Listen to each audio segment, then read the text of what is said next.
Aujourd'hui, toute la journée, je suis reconnaissant de prêcher la parole. Et on est reconnaissant parce qu'on peut célébrer la Pâque avec Jésus-Christ qui est ressuscité. Est-ce que vous êtes heureux? Nous allons lire la parole. Nous allons lire Marc.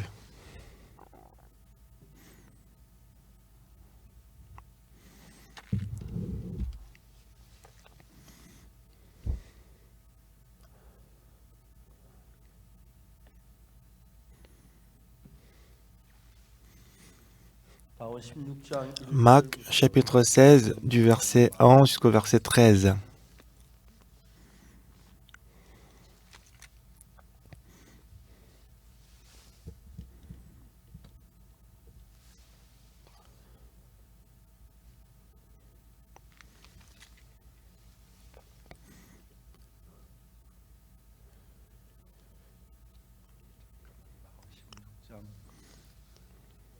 Marc chapitre 16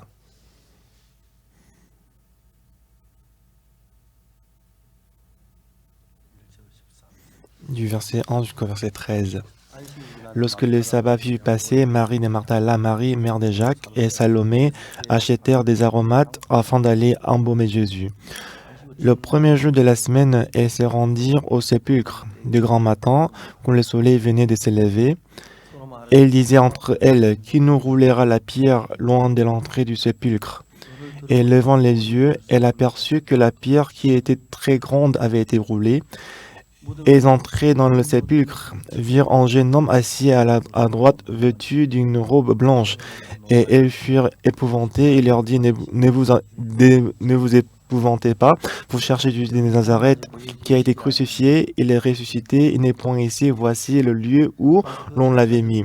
Mais allez dire à ses disciples et à Pierre qu'il vous précède en Galilée. C'est là que vous le verrez, comme il vous l'a dit. Elle sortit du sépulcre et s'enfuit.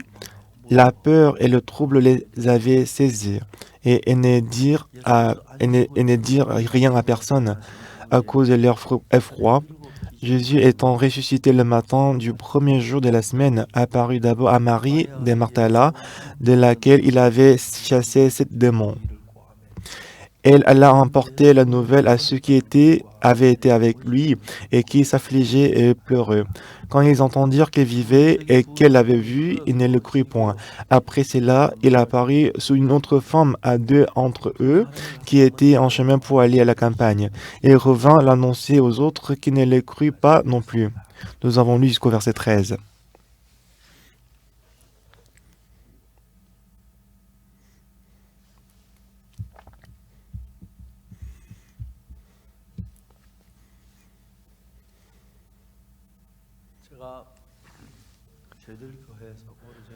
Dans mon église, il y a longtemps, il y avait une jeune dame qui est venue dans mon église. Elle était grosse. Je me disais qu'elle pesait plus de 100 kilos.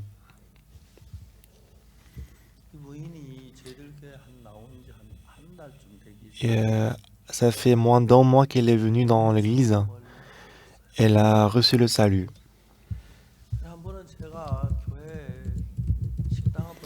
Et une fois, j'ai passé le restaurant de l'église, elle m'appelait pasteur, pasteur. Et je lui ai demandé pourquoi. Elle m'a dit, écoutez-moi, écoutez mon histoire. Elle m'a raconté son passé.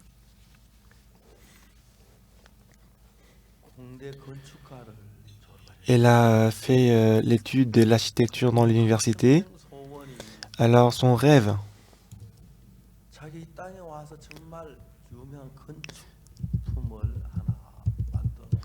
et elle voulait faire une œuvre d'architecture célèbre. Alors, pour étudier l'architecture, elle a été embauchée d'une entreprise très connue pour l'architecture. Alors, elle a appris, elle a étudié l'architecture. Et cette société d'architecture est construisée en bâtiment. Alors, depuis le matin jusqu'au soir, les ouvriers travaillaient. Et à 18 heures après le travail,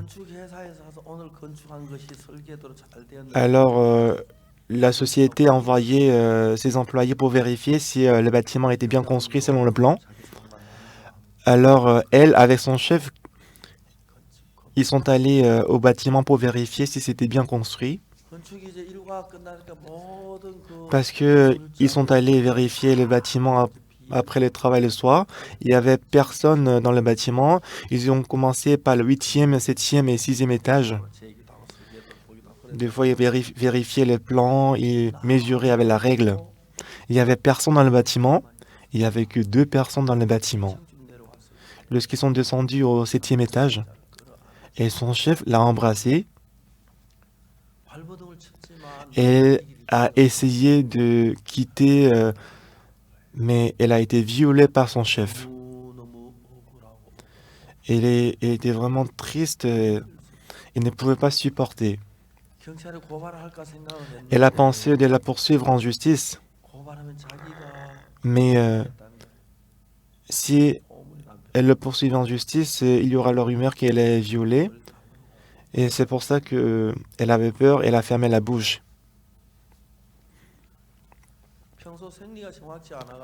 Parce qu'en général, elle n'avait pas la règle régulière et ne pensait pas qu'elle est tombée enceinte. Quelques mois plus tard, elle s'est sentie un peu bizarre. Donc du coup, elle a réfléchi et réfléchi, comme c'était trop bizarre. Qu'est-ce qu'elle a fait?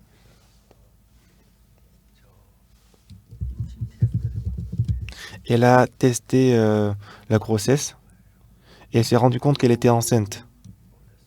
Elle était très surprise. Pendant plusieurs jours, elle a réfléchi, et en fin de compte, elle a pris la décision d'avorter. Donc elle est allée à l'hôpital. Et en allant à l'hôpital, je pense que le bébé qui était dans le sang, sachant qu'il allait mourir, il s'est débattu. Elle a dit à son bébé, moi je ne te veux pas, j'ai ma vie à moi, je dois mener ma vie à moi. Je ne veux pas gâcher ma vie. Alors elle est descendue de la voiture, elle est entrée dans l'hôpital. Mais le bébé, il s'est débattu. Donc, et en pleurant, elle est retournée à la maison. Et pendant plusieurs jours, elle a réfléchi et réfléchi. Et en réfléchissant, un jour, elle a pris la décision dans son cœur que, oui, je ne peux pas te tuer, mon bébé. Je vais t'accoucher.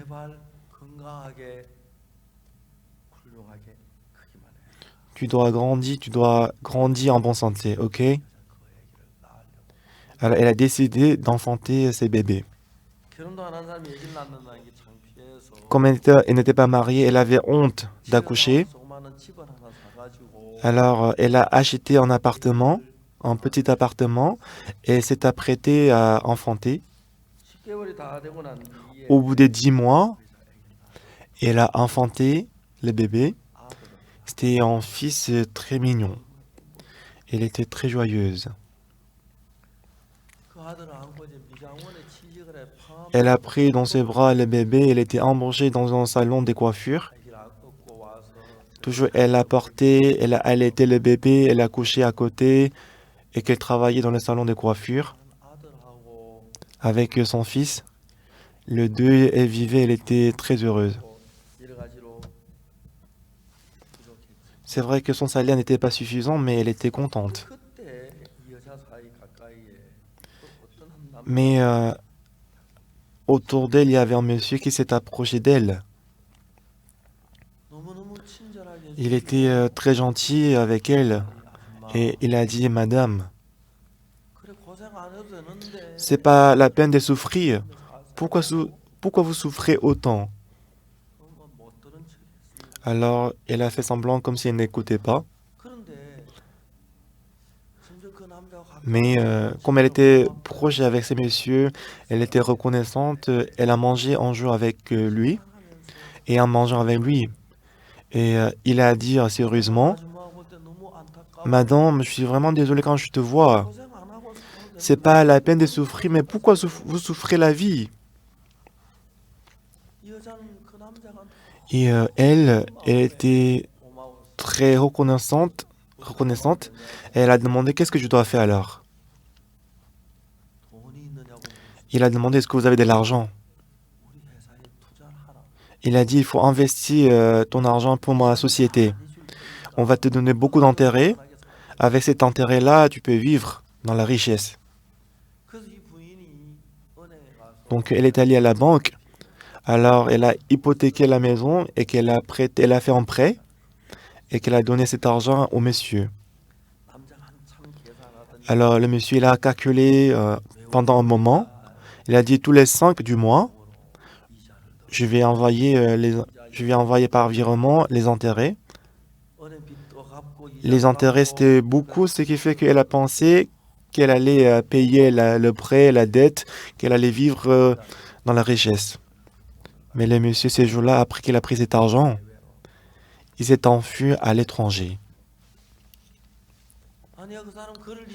Non, c'est pas possible qu'il s'est enfui. Non, c'est pas possible. Non, c'est pas possible. Elle a dit non, c'est pas possible. Pendant un mois, il ne pouvait pas le contacter. Donc maintenant, voilà, elle a perdu l'argent.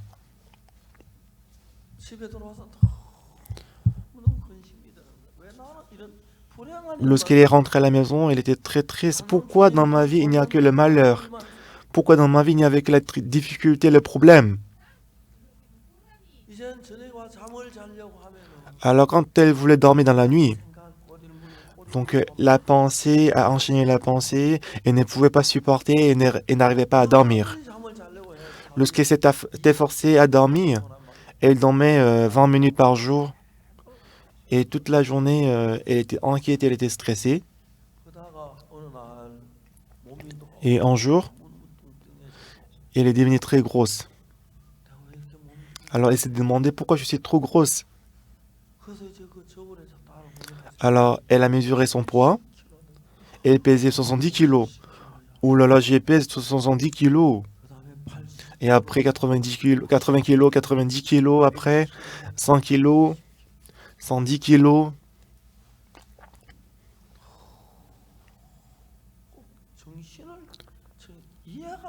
Alors elle ne comprenait pas pourquoi je suis devenu comme ça. Un jour, cette dame, elle a dit pourquoi dans ma vie il n'y a que le malheur? Pourquoi il n'y a pas de bonheur dans ma vie? Alors quel malheur est-ce que je vais encore rencontrer dans ma vie? Alors elle a envoyé son fils à ses parents. Alors elle a fermé la porte à clé. Et ensuite elle a sorti le couteau. Elle a appris que si elle coupe l'artère, elle va mourir. Elle a essayé de couper l'artère. Elle était couverte du sang. Et après, elle a perdu la conscience, elle était tombée.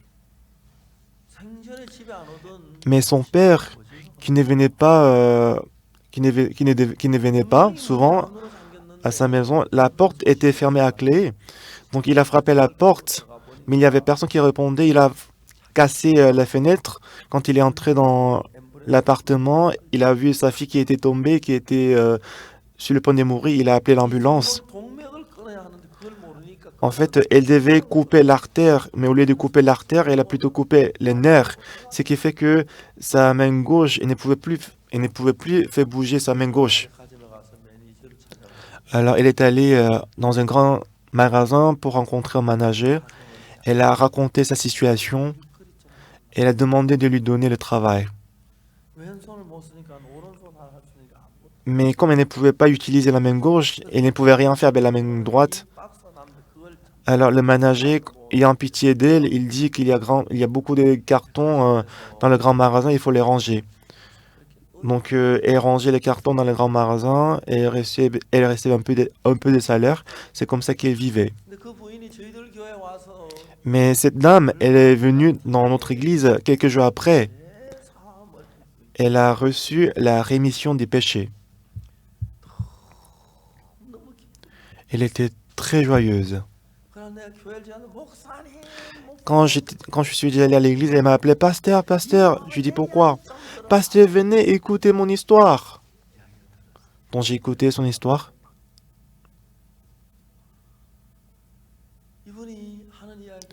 Et elle m'a dit qu'elle a reçu, le jour où elle a reçu le salut dans l'église, elle est rentrée à la maison. Avant, elle avait essayé de dormir, mais elle ne dormait que 10 ou 20 minutes par jour. Mais le jour où elle a reçu le salut, elle a dit qu'elle a dormi 2 heures.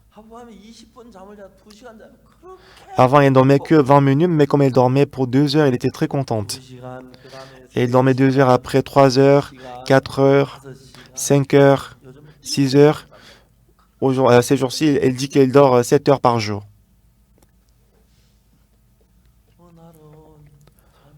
Un jour, elle est venue et m'a dit, pasteur, écoutez mon histoire. Elle a raconté quoi? Pasteur, dans la nuit, j'avais très mal à la main gauche, donc j'ai pleuré. Parce que ça faisait trop mal, j'ai pleuré. Le lendemain matin, elle est allée à l'hôpital, mais le docteur il était très surpris. Il a dit que le miracle s'est passé. Il a dit que le nerf qui était coupé s'était connecté, qu'elle peut utiliser la main gauche. Dans sa vie, je voyais que Dieu travaillait dans sa vie. Une fois, elle m'a appelé, elle dit, pasteur, aujourd'hui, est-ce que vous pouvez venir chez moi pour la cellule, la réunion de cellules? Donc, je suis allé chez elle. C'était ma première fois d'aller chez elle.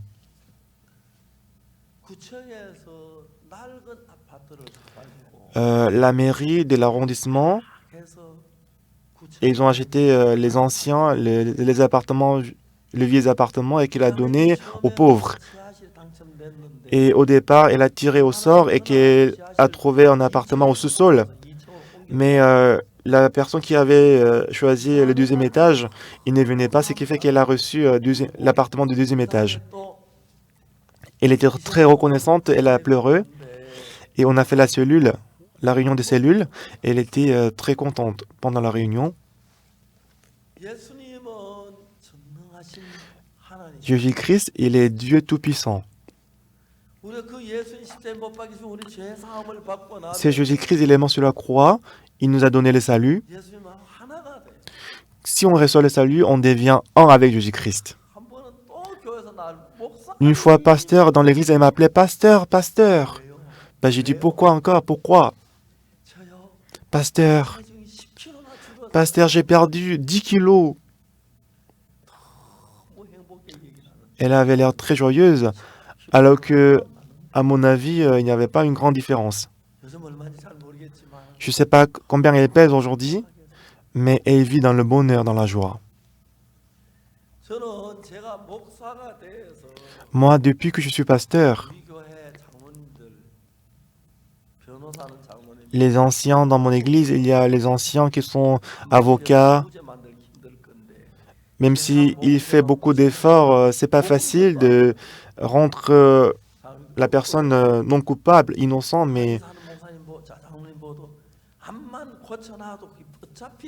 Et j'ai dit aussi à l'ancien qui est docteur, je lui ai dit, même si tu guéris le corps, en tout cas il va mourir, il faut prêcher l'évangile.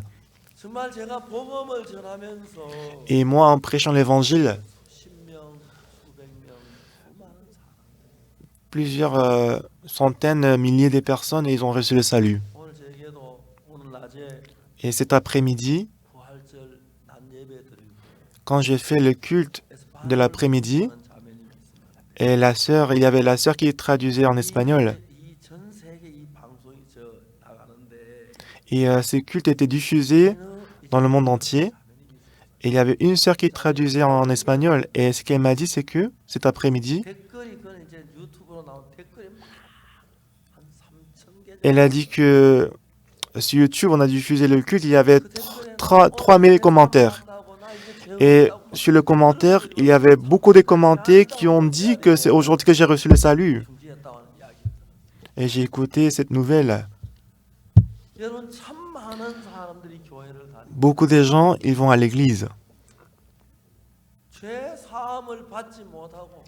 Et sans recevoir le salut, il y a beaucoup de gens qui vont à l'église sans recevoir le salut. Comme je vous ai dit cet après-midi, Jésus-Christ a été livré pour nos offenses et qu'il est ressuscité pour notre justification.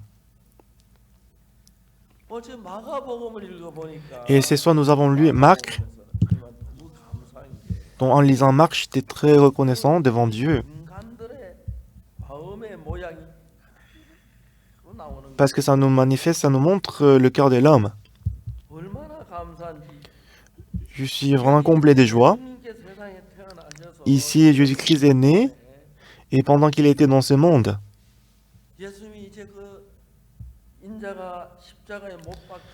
il a dit que le Fils de l'homme va être crucifié et qu'il va être ressuscité après 3 jours.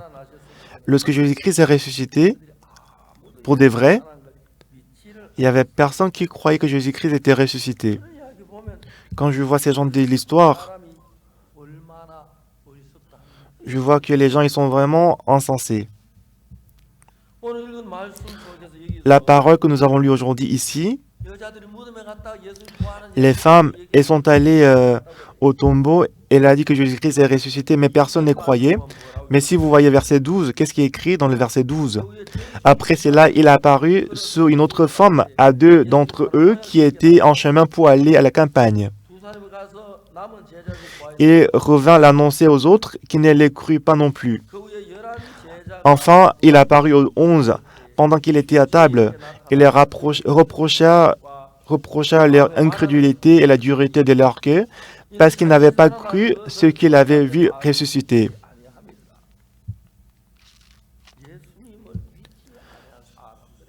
C'était l'histoire des gens qui n'ont pas cru en Jésus-Christ qui était ressuscité. Après la mort de Jésus-Christ sur la croix, il a dit plusieurs fois qu'il allait être ressuscité. Après la résurrection, il y avait des gens qui ont dit que j'ai vu la résurrection de Jésus-Christ. Mais Thomas, les disciples, ils ne croyaient pas en Jésus. Quand on a dit qu'on a rencontré Jésus-Christ, Thomas, il dit, si je ne vois pas la marque des clous dans la main, si je ne mets ma main dans les côtés de Jésus, je ne vais pas croire. Ils ne croyaient pas en Jésus. Pourquoi? Si nous lisons la Bible, pendant milliers d'années, Satan nous a dominés et que Satan, il nous a entraînés à la direction contraire de Jésus-Christ et il a fait en sorte qu'on ne croit pas en Jésus-Christ. Alors quel est le grand problème parmi nous? Dieu, il a choisi Abraham. Un jour, Dieu a parlé à Abraham. N'appelez plus ta femme Sarah, mais Sarah. Et enfantera un fils pour toi. Dieu Tout-Puissant, il a parlé à Abraham. Mais Abraham, il a dit, comment un homme qui a 100 ans peut avoir un fils? Et Sarah, elle a 90 ans. Et je veux que Ismaël, il vit devant toi. Et si vous voyez ici, entre Dieu et nous, Dieu veut travailler pour nous. Mais lorsque Dieu il a choisi David, qu'est-ce qu'il a dit? J'ai vu le fils d'Isaïe. David, il est l'homme selon mon cœur. Pourquoi nous croyons en Jésus-Christ? Nous avons beaucoup de péchés, nous sommes méchants. Jésus-Christ, il est mort pour nous, on reçoit le pardon du péché, on va au ciel. Pourquoi on demande aux gens, pourquoi vous croyez en Jésus-Christ? C'est pour recevoir le pardon du péché, aller au ciel. Oui, Jésus-Christ, il est mort sur la croix pour nos péchés. C'est sûr que Jésus-Christ est venu pour nos péchés et qu'il est mort sur la croix à cause de nos péchés. Mais après Adam, Satan, il nous a saisis et que Satan, il nous a conduits à la direction qui est contraire de Jésus-Christ. C'est certain que Jésus-Christ, il est mort sur la croix, il a effacé tous les péchés, mais au lieu de croire que nos péchés sont lavés, mais il y a beaucoup de gens qui croient qu'ils sont pécheurs. Alors, Marc chapitre 16 ici, qu'est-ce que Jésus-Christ a dit? Qu'est-ce qu'il a dit ici?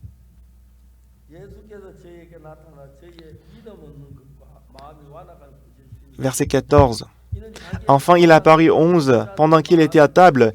Il leur reprocha leur incrédulité et la dureté de leur cœur. Même si ils ont dit qu'ils ont vu la résurrection de Jésus-Christ, mais ils ne croyaient pas en Jésus. Donc, comme je vous ai dit ce matin,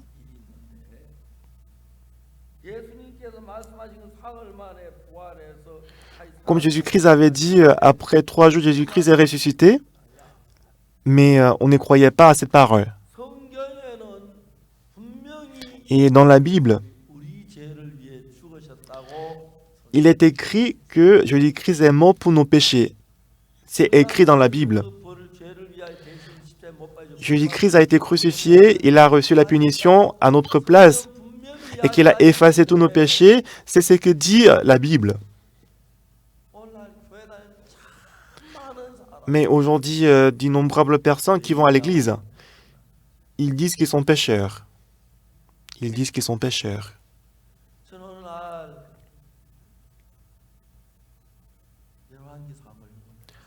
Un jour, j'ai lu en Roi.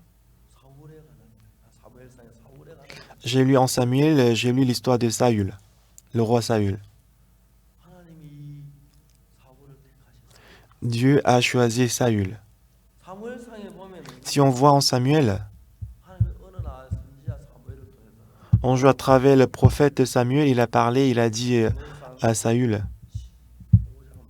Nous allons voir en Samuel chapitre 15.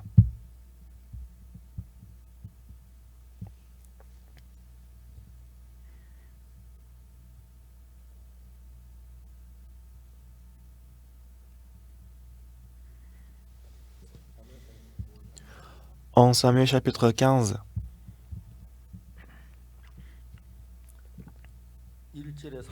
verset 1, Samuel dit à Saül, « C'est moi que l'Éternel envoya pour t'oindre roi sur son peuple, sur Israël. Écoute donc ce que dit l'Éternel. Ainsi parle l'Éternel des armées. Je me souviens de ce qu'Amalek fit à Israël lorsqu'il lui ferma le chemin à sa sortie d'Égypte. Va maintenant, frappe Amalek et dévoué par l'interdit tout ce qui lui appartient. Tu ne l'épargneras point et tu feras mourir hommes et femmes, enfants et nourrissons, bœufs et brebis, chameaux et ânes. » Alors Dieu, il a dit qu'il faut frapper Amalek, dévoué par l'interdit tout ce qui lui appartient. Hommes et femmes, enfants et nourrissons, bœufs et brebis, chameaux et ânes. Mais Saül, selon la parole de Dieu, il a frappé Amalek. Il a tué toutes choses. Il lui suffit de tuer nourrissons, enfants, bœufs et brebis, chameaux et ânes. Mais le cœur de Dieu, mais le cœur de Saül était différent. Dieu a dit, tu feras mourir hommes et femmes, enfants et nourrissons, bœufs et brebis, chameaux et ânes. Mais Saül, qu'est-ce qu'il a fait? Il a épargné les bons bœufs et brebis, et ce qui paraît mauvais, faible, il les a tués. Alors Dieu, il a dit à Samuel que je regrette d'avoir établi Saül comme roi. Alors Samuel il est allé voir Saül. Mais qu'est-ce que Saül a dit à Samuel? Que vous soyez bénis par Dieu. J'ai observé la parole de l'Éternel. Et Samuel, qu'est-ce qu'il a dit? Alors, qu'est-ce donc que ce bêlement de brebis qui parvient à mes oreilles et ces mugissements de bœufs que j'entends? Et Saül, qu'est-ce qu'il a dit? Il a dit c'était pour les sacrifier à l'Éternel. J'ai épargné le meilleur brebis et le meilleur bœuf pour les sacrifier à l'Éternel. Pour les autres, je les tués. Saül, il n'a pas suivi la parole de Dieu, mais il a suivi sa propre pensée. Et à cause de ça, Dieu, il avait très mal au cœur et que Dieu il ne pouvait s'empêcher d'abandonner Saül. Alors Dieu, il a dit à Samuel, il a dit à Saül, qu'est-ce donc que ces bêlements de brebis qui parvient à mes oreilles et ces mugissements de bœufs que j'entends? Il a dit, le peuple a épargné le meilleur brebis et le meilleur bœuf afin de les sacrifier à l'Éternel. Samuel il a dit, est-ce que Dieu, il aime, il a dit, l'obéissance vaut mieux que les sacrifices.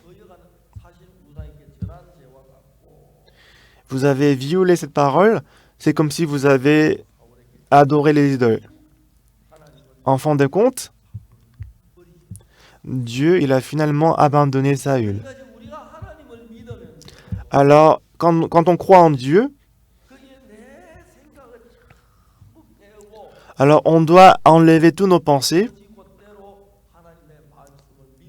Si on croit à la parole de Dieu en tant que telle, Dieu travaillera merveilleusement en nous.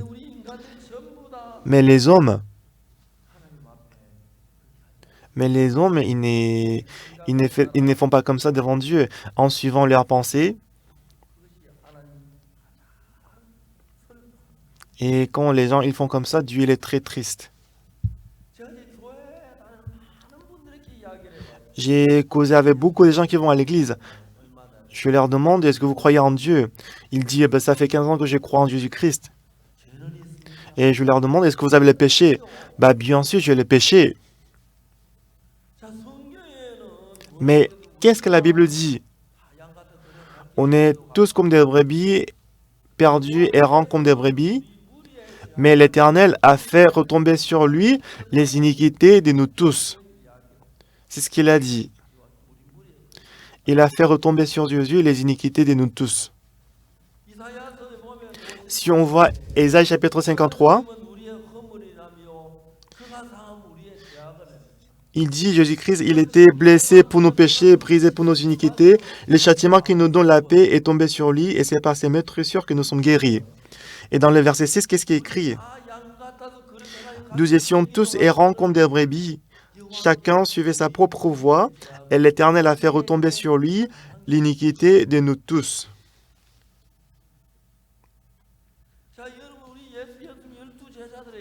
Jésus-Christ a 11 disciples. Il avait dit à plusieurs reprises qu'il allait mourir et qu'il allait être ressuscité après 3 jours. Pour de vrai, Jésus-Christ, après qu'il est mort, il est ressuscité. Et ceux qui l'ont vu ressusciter, ils ont raconté aux disciples, mais ils ne croyaient pas en Jésus-Christ. Et on peut voir ça en Marc chapitre 16.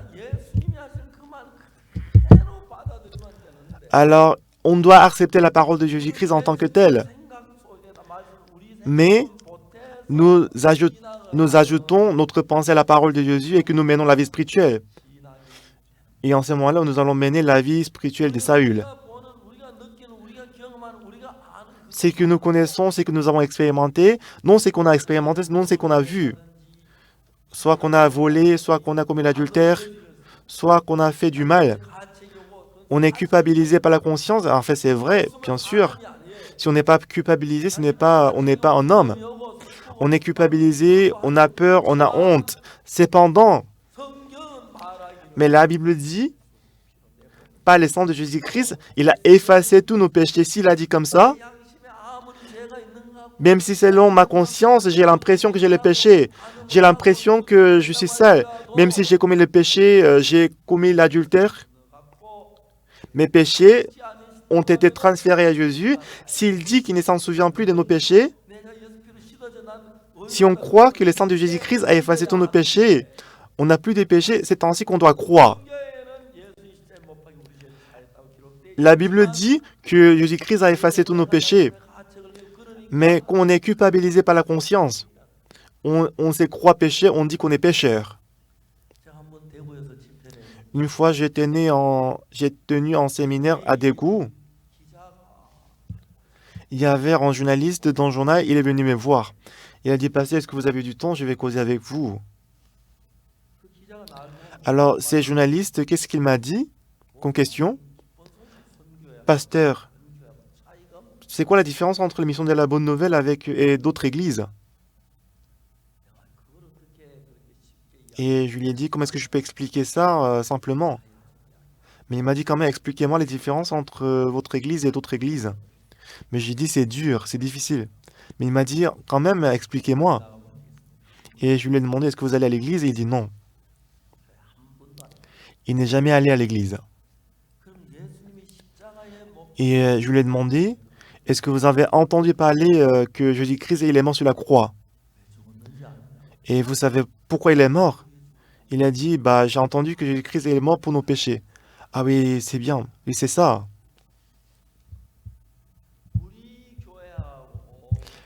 Notre église, la différence, il y a une différence entre notre église et d'autres églises. C'est quoi, pasteur? Je ne peux pas tout expliquer, mais je vais vous dire une chose. Les gens de d'autres églises, ils disent que Jésus-Christ est mort pour leurs péchés, mais ils disent toujours qu'ils ont le péché.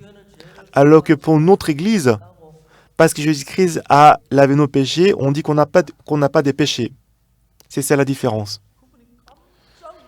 Bah, les journalistes, ils étaient très étonnés.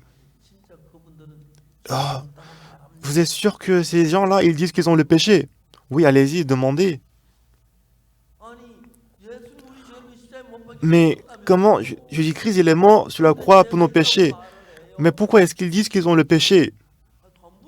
Bah, allez demander aux gens, dehors. Bah, alors, qu'est-ce qu'ils croient, au fait? Donc, je vais expliquer ça. Lorsque Jésus-Christ est mort pour nos péchés sur la croix, non seulement il n'a pas lavé une partie de nos péchés, mais il a lavé tous nos péchés pour toujours.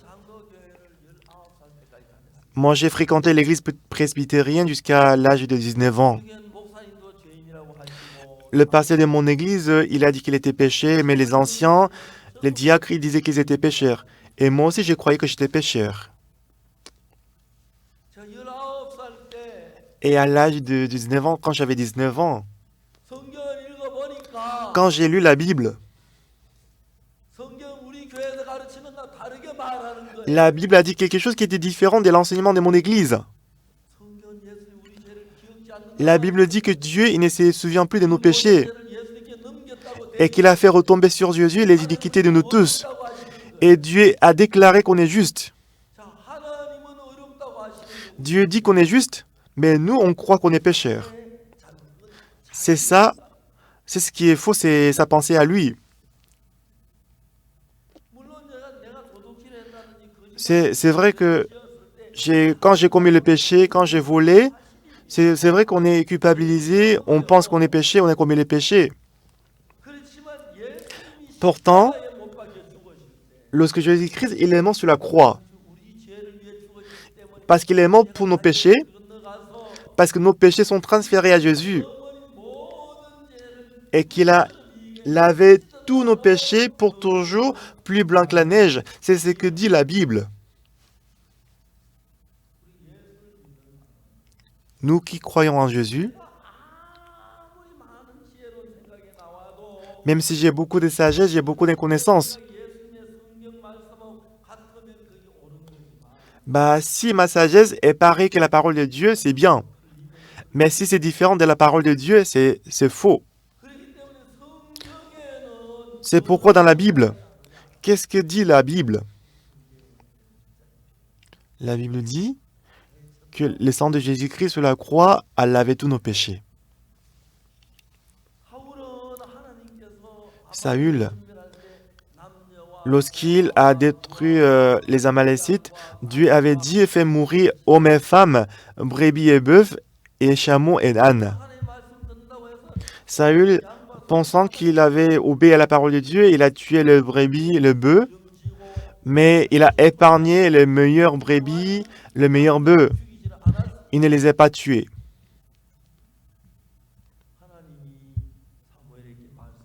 Alors Dieu, il a dit à Samuel,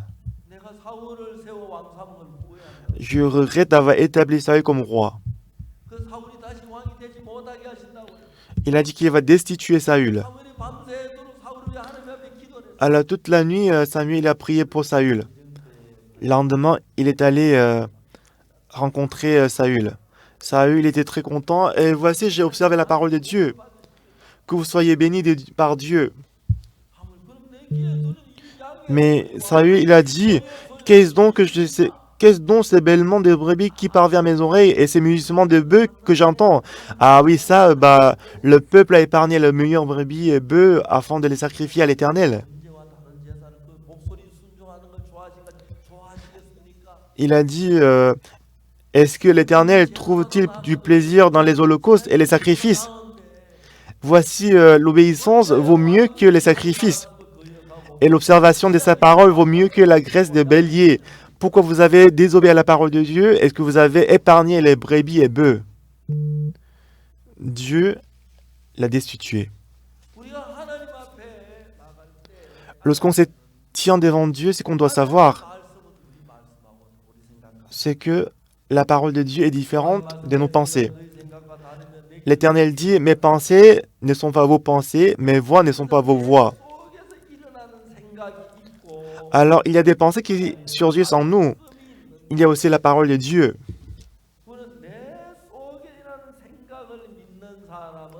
Les gens qui croient à leurs pensées qui surgissent dans leur cœur, ils croient en eux-mêmes.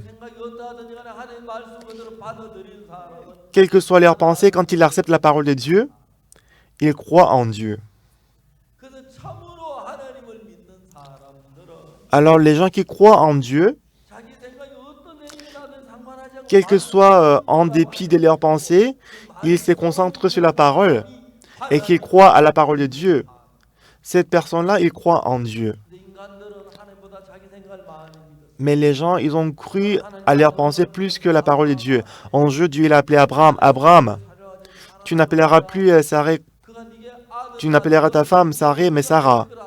Elle deviendra la mère de multitudes de nations. Abraham, en riant, il a dit, comment un homme qui a 100 ans peut avoir un fils? Moi, je veux qu'Ismaël vive devant toi. On voit qu'ici, le cœur d'Abraham et le cœur de Dieu est différent. Alors, selon la chair, il voyait que sa femme était stérile et qu'il était avancé en âge. Comment est-ce que je peux avoir un fils? C'est pas possible. Alors, c'est qu'on croit en Dieu, ça veut dire quoi? Même si moi je pense comme ça, voici mes pensées. Mais si Dieu dit comme ça, je dois croire ça. Aux noces de Cana en Galilée, il manquait du vin. Et Jésus-Christ a demandé de verser de l'eau dans les vases et qu'il a dit de donner aux gens. Selon moi, c'est de l'eau, mais Jésus-Christ a dit que c'est le vin. Celui qui croit à la parole de Jésus-Christ plus que sa pensée, c'est celui qui croit en Jésus-Christ. Alors si je crois à ma pensée plus que la parole de Jésus-Christ, je ne crois pas en Jésus-Christ, je crois plutôt en moi-même. Si Jésus-Christ dit que c'est le vin, c'est le vin, c'est vrai. Amen. Est-ce que vous comprenez? C'est ainsi qu'on doit croire en Jésus-Christ, en Dieu.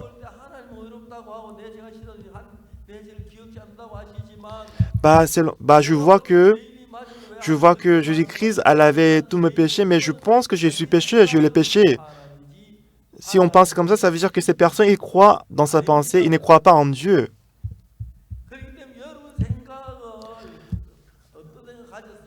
C'est pourquoi, quand vous avez quelques pensées, il faut comparer vos pensées avec la parole de Dieu.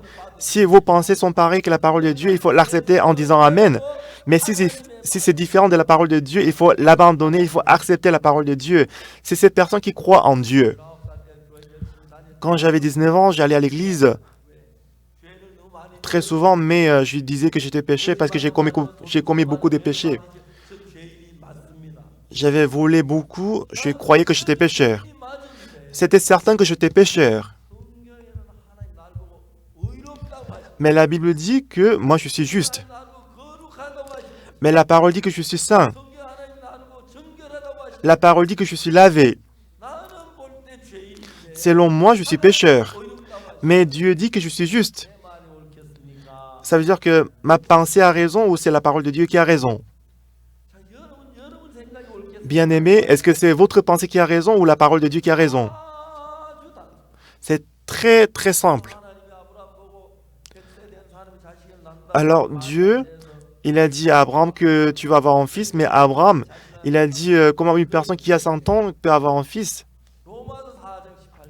Mais si, Romains chapitre 4, verset 18, il a cru contre l'espérance, en fait, il a changé son cœur. Ma femme, elle est très avancée en âge, elle est stérile, je suis trop vieux, je suis très avancé en âge, c'est ce qu'il disait. Mais il a changé son cœur. C'est vrai que je suis âgé, c'est vrai que ma femme, elle est stérile. Mais si Dieu me donne un fils, je peux avoir un fils. C'est comme ça qu'on doit croire, c'est ça, croire en Jésus-Christ. Et cet après-midi-là, avec le journaliste,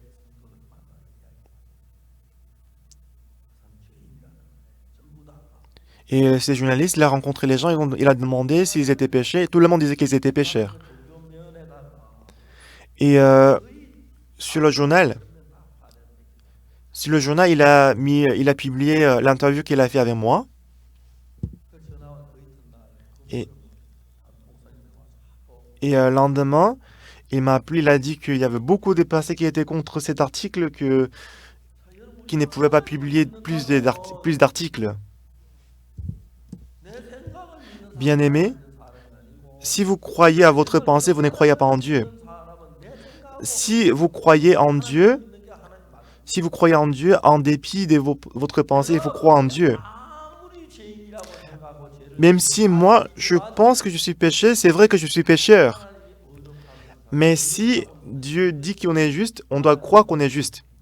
C'est ça, croire en Jésus-Christ, c'est ça, croire en Dieu. Même si je suis méchant, je suis sale. Mais si Dieu dit que je suis lavé et sanctifié, je suis lavé et sanctifié.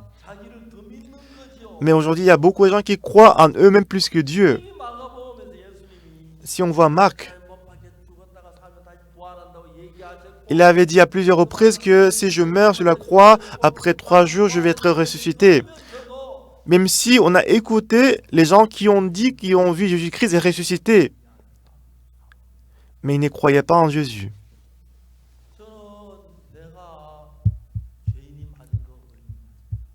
Moi, je me demandais, est-ce que c'est vrai que je suis péché ou juste? Même si selon moi, je suis pécheur. Mais si la parole de la Bible dit qu'on est juste, ah oui, c'est vrai, je suis juste.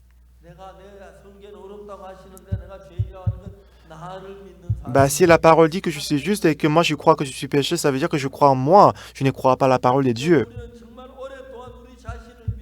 Pendant longtemps, on a fait confiance en nous-mêmes.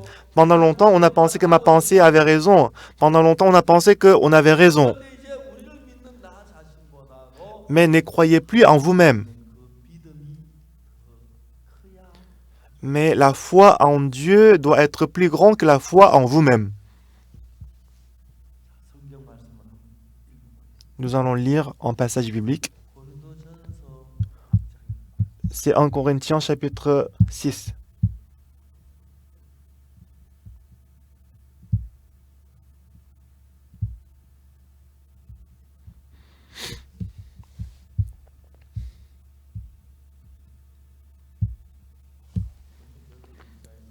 C'est 1 Corinthiens chapitre 6. Moi, je vais lire verset 10. Ni les inféminés, ni les infâmes, ni les voleurs, ni les cupides, ni les ivrognes, ni les outragés, ni les ravisseurs n'hériteront le royaume de Dieu. La Bible dit, si on commettait le péché, on ne peut pas aller au ciel.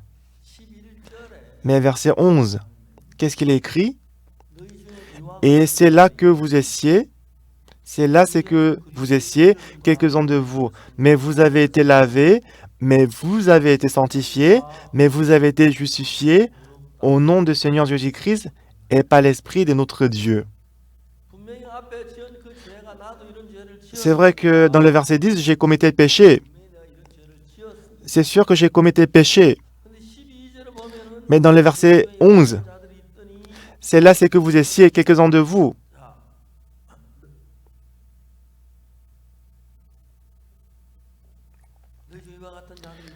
C'est là c'est que vous essiez quelques-uns de vous, mais vous avez été lavés, mais vous avez été sanctifiés, mais vous avez été justifiés au nom du Seigneur Jésus-Christ et par l'Esprit de notre Dieu.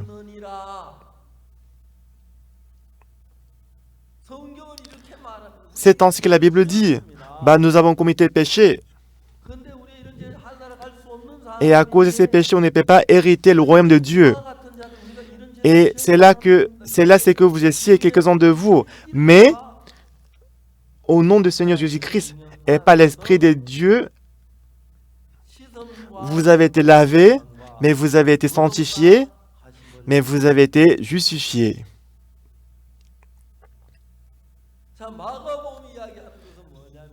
Qu'est-ce que le livre des Marcs nous dit?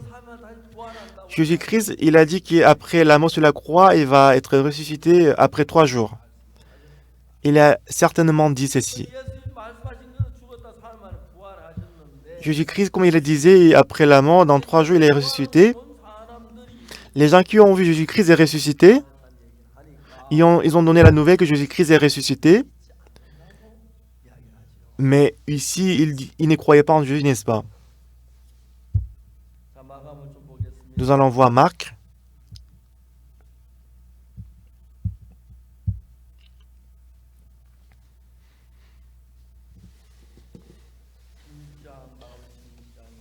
Marc chapitre 16, verset 9. Jésus étant ressuscité le matin du premier jour de la semaine, apparut d'abord à Marie de Magdala, de laquelle il avait chassé 7 démons. Verset 10. Elle alla emporter la nouvelle à ceux qui avaient été avec lui et qui s'affligeaient et pleuraient. Verset 11. Quand ils entendirent qu'il vivait et qu'elle l'avait vu, ils ne le crurent point.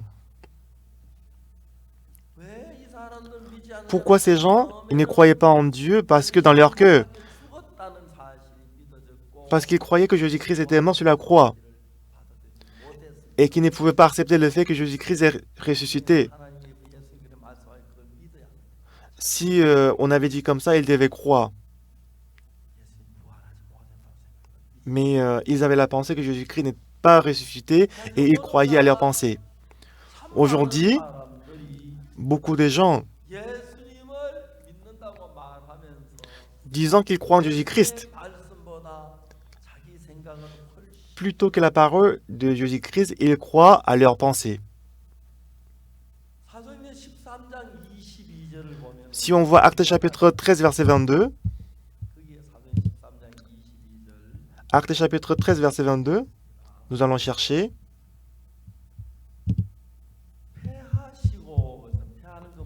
Ici on dit l'ayant rejeté. Ça veut dire quoi? Dieu avait choisi Saül comme roi, mais il l'a rejeté et qu'il le ressuscita pour roi David, auquel il a rendu ses témoignages. J'ai trouvé David, fils d'Isaïe, homme selon mon cœur, qui accomplira toutes mes volontés. Bien-aimés, écoutez ici, écoutez-moi. La parole de Dieu et ma pensée, c'est différente. Pour moi, de croire à la parole de Dieu, il faut que j'abandonne ma pensée. Je peux croire en ce moment à la parole de Dieu. Parce que ma pensée est différente de la parole de Dieu. Alors, pour croire à la parole de Dieu, je dois abandonner ma pensée. Sans abandonner ma pensée, je ne peux pas croire à la parole de Dieu. Saül, selon sa pensée, parce que le brebis était vraiment bon, le bœuf était très bon, ce serait bien si je peux les sacrifier à l'Éternel. Saül, il a cru à sa pensée. Par contre, Dieu, qu'est-ce qu'il a dit? Tu feras mourir hommes et femmes, enfants, nourrissons, brebis et bœufs, ânes et chameaux.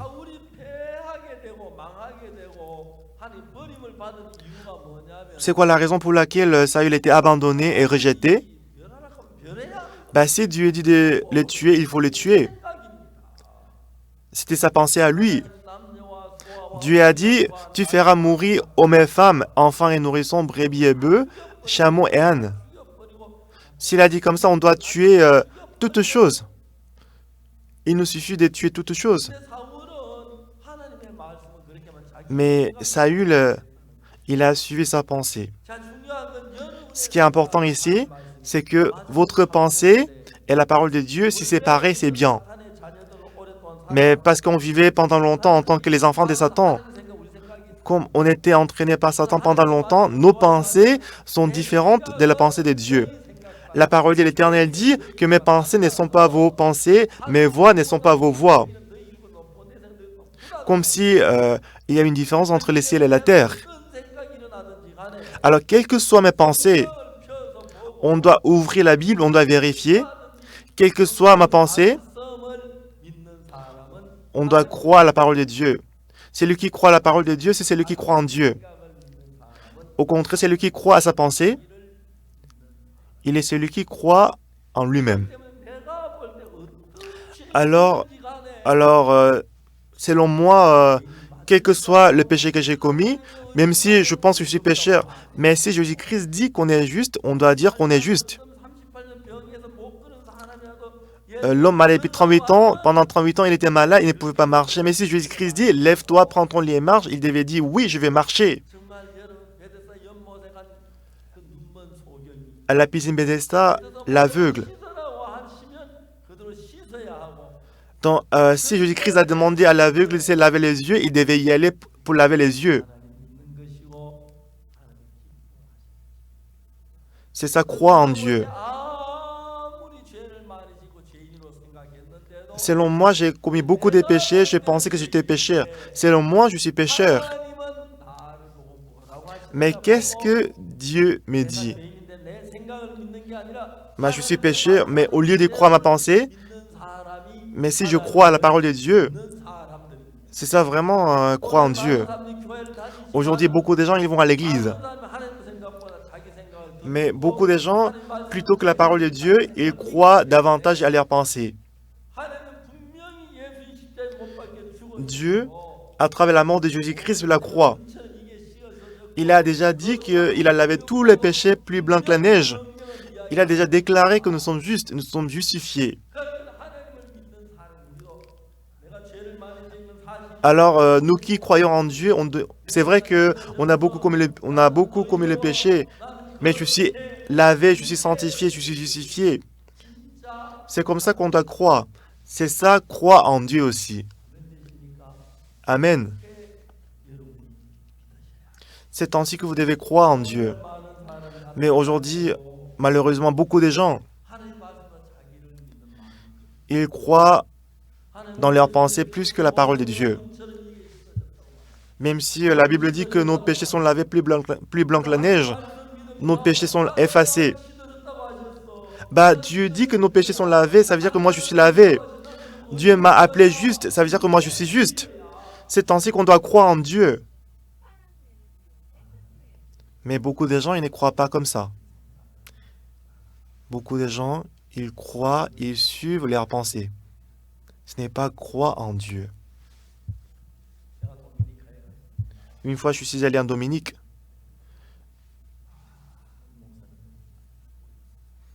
Je suis allé en République de Dominique. Il y avait beaucoup de pasteurs qui étaient réunis. Et devant eux, je dis que je suis juste. Ils étaient tous étonnés. Mais pasteur, j'ai une question. Est-ce que je peux poser une question, pasteur? Allez-y. Est-ce que vous n'avez pas commis le péché? Est-ce que vous n'avez pas menti? Est-ce que vous n'avez pas volé, pasteur? En rien, j'ai dit. J'ai menti plusieurs fois. J'ai beaucoup volé. Mais ça veut dire que vous êtes péché. Comment vous dites que vous êtes juste? Oui, c'est vrai que je suis pécheur. Mais quand j'étais petit, je me disais que j'étais pécheur. Mais quand j'ai regardé la Bible, Dieu m'a déclaré que je suis juste. Où est-ce que je peux trouver ces versets? Je ne peux pas tout dire parce que c'est vraiment beaucoup dans la Bible. En Corinthiens chapitre 6, verset 10.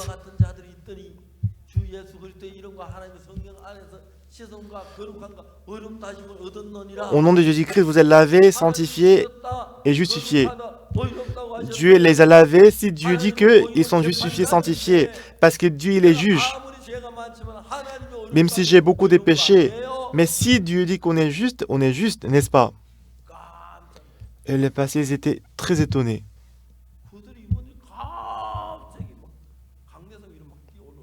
Mais soudainement, ils commençaient à courir vers le pupitre, vers la scène. J'ai pensé qu'il allait me taper, mais ils ont dit, pasteur, vous êtes mon papa, prenons la photo ensemble. Donc j'ai pris beaucoup de photos avec eux. Ils étaient tous joyeux. Ce qui est triste, c'est que la Bible dit que par le sang de Jésus-Christ, il y a 2000 ans, nos péchés sont lavés. Mais aujourd'hui, beaucoup de gens en Corée, ils croient qu'ils sont pécheurs. Ils disent que moi je suis la secte parce que je dis qu'on est juste. Et ils disent qu'ils sont la vérité parce qu'ils disent qu'ils sont pécheurs. C'est ça en fait la situation actuelle de l'Église coréenne. Alors il y a 3 ans, en 2017, nous avons organisé le CLF à New York. Les fidèles de l'église de New York, ils ont visité 2000 églises. La plupart des pasteurs, ils avaient le travail. Et ils ne pouvaient que rencontrer quelques pasteurs parce qu'ils avaient le boulot. Alors on les avait invités pour la réunion des pasteurs. Et 600 pasteurs sont venus à la réunion. Et on a expliqué la renaissance et la rémission du péché. Ils étaient merveilleux. Et j'aime beaucoup les pasteurs américains parce qu'ils sont honnêtes. Ils ont pris les pasteurs de la mission de la Bonne Nouvelle. Il a laissé le pasteur de la mission de la Bonne Nouvelle de prêcher la parole. Et il a dit aux fidèles que moi j'ai pensé jusqu'à présent que j'étais pécheur, mais cette fois-ci j'ai assisté à la conférence de CLF, j'ai compris que je suis devenu juste. C'est maintenant que j'ai compris que je suis juste, puisque le pasteur des missions de la Bonne Nouvelle, ils connaissent mieux que moi. J'ai ramené le pasteur des missions de la Bonne Nouvelle, il va prêcher la parole pendant 3 jours. Alors cette fois-ci, quand je suis allé aux États-Unis, j'avais du temps, du coup je suis allé à Philadelphia, je suis allé à Atlanta. Et quand j'étais à Philadelphia, quand j'étais à Washington, quand j'étais à Atlanta, il y avait des pasteurs qui sont venus me voir. J'ai passé des temps vraiment merveilleux. Désormais, on va abandonner nos pensées et nous devons accepter la parole de Dieu. Même si, selon vous, vous êtes pécheur. Mais si Dieu dit que vous êtes juste, vous êtes juste. Romains chapitre 8. Si Dieu est pour nous, qui sera contre nous? Il n'a pas épargné son propre fils, il nous a donné son fils. Qui accusera les élus de Dieu? C'est Dieu qui justifie. Qui les condamnera? Christ est mort, bien plus, il est ressuscité, il est à la droite de Dieu et qu'il intercède pour nous. C'est ça l'évangile. C'est ça l'évangile, bien-aimé. C'est sûr qu'on est péché, on est sale. Mais tous les péchés sont lavés. Dieu nous a dit qu'on est juste. Dieu nous a sanctifiés. Dieu nous a lavé les péchés. Même si on a beaucoup de péchés. Mais si Dieu nous a justifiés, on est justifiés. Si le juge nous a dit qu'on est innocent, on est innocent. Moi, je crois à la parole de Dieu.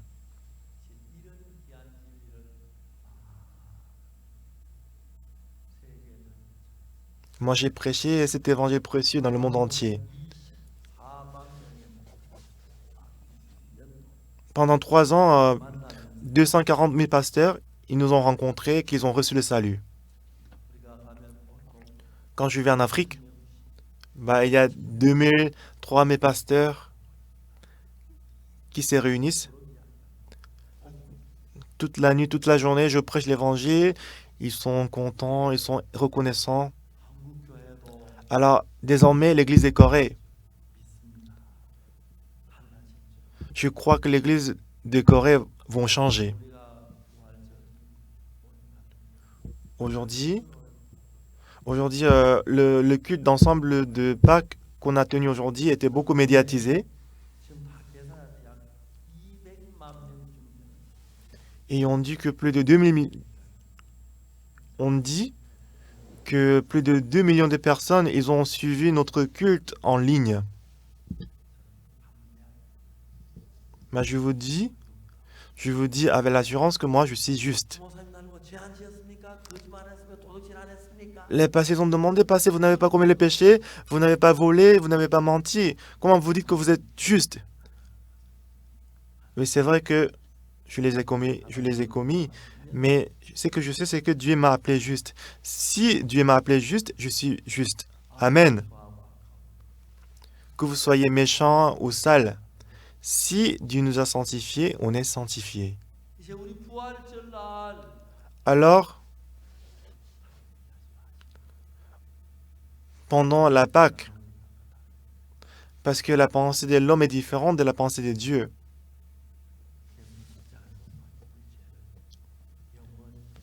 Jésus-Christ, il est mort sur la croix et qu'il a effacé nos péchés pour toujours.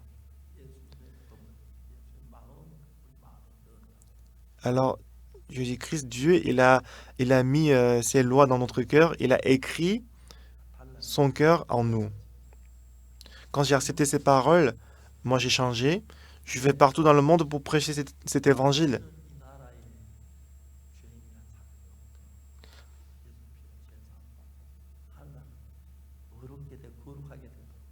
Alors, plus jamais dans ces pays, il n'y aura personne qui dise qu'ils sont pécheurs pour que tout le monde reçoive le salut. Comme je vous ai dit ce matin, la résurrection de Jésus-Christ, Jésus-Christ a été livré pour nos offenses et qu'il a été ressuscité pour notre justification. Jésus-Christ, il est mort sur la croix, il a payé notre salaire du péché, on est juste. Si Jésus-Christ nous a justifiés, on est justifiés. Oui, c'est vrai. Bien-aimés, j'espère que vous allez vivre avec cette foi. En ce moment-là, Jésus-Christ sera avec vous. Il va vous bénir dans tous les aspects. Depuis que j'ai reçu le salut, Dieu a travaillé puissamment en moi. Et je vois que beaucoup de fidèles dans notre Église sont bénis. Alors tous ensemble, j'espère que vous tous, vous devenez les enfants de Dieu, quelles que soient vos pensées. Si Jésus-Christ dit que c'est le vin, c'est le vin. Si Jésus-Christ dit qu'il est en train de dormir, il est en train de dormir. Si on croit à la parole de Jésus-Christ, on devient un avec Jésus-Christ. Dans votre vie, Jésus-Christ, il va se manifester, quel que soit le problème que nous rencontrons dans notre vie. Dieu va nous accorder la grâce. Alors aujourd'hui, je suis très heureux de pouvoir célébrer la Pâque avec vous. Et c'est vraiment merveilleux, c'est vraiment merveilleux qu'à travers la résurrection de Jésus-Christ, beaucoup de gens sont sauvés. Et j'espère que Dieu travaillera puissamment et se manifestera dans votre vie. Je vous dis encore une fois, quelles que soient vos pensées, ne croyez plus à votre pensée. Vous allez croire à la parole de Dieu et que vous allez devenir les enfants de Dieu. Nous allons prier.